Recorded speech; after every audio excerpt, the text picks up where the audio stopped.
Okay, so question 16 says that a puck is moving on an air hockey table relative to an x and y coordinate system at time t equals 0 seconds. The x components of the puck's initial velocity and acceleration are 1 meter per second and 2 meters per second squared. The y component of the puck's initial velocity and acceleration are 2 meters per second and negative 2 meters per second squared. Find the magnitude and direction of the puck's velocity at a time of t equals 0.5 seconds. Specify the direction relative to the positive x-axis. Okay, so this problem is not really a projectile type problem.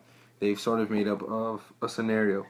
So we're lucky enough that they gave us the components here. So for the x components, they give us that the initial velocity is 1, the final velocity we don't know, acceleration of 2 meters per second squared, and a time of 0.5 seconds, and displacement we don't know. For a y component, we know that the initial velocity in the y is 2 meters per second, final velocity in the y we don't know, and our acceleration in the y is negative 2 meters per second squared. And we know that our time is 0.50 seconds. And we don't know our displacement. So in order to find the final velocity of the puck itself, we need to find the components of the final velocity in the x and the final velocity in the y. So in order to do this, we have to use the equation that the final velocity is equal to the initial velocity plus our acceleration times our time. So we plug in our x values to find that the final velocity in the x is equal to 2 meters per second. We use the same equation to solve for the y, and we get that the final velocity in the y is equal to 1.0 meters per second squared, 1.1 meters per second.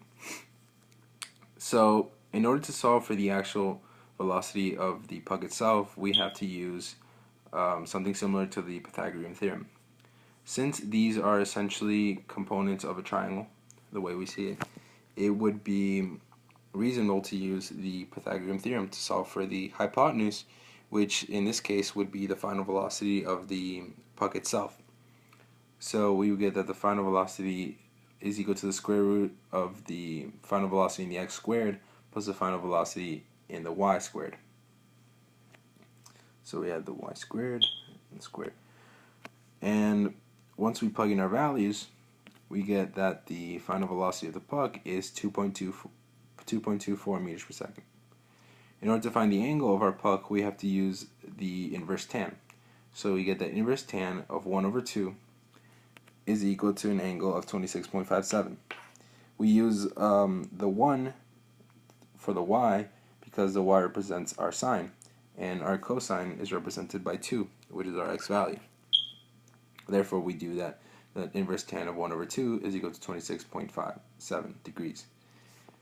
So our final answer is that positive 2.24 meters per second at 26.57 degrees due north of east. The north of east means that the puck is moving in both the positive x direction in the y and x direction in the x.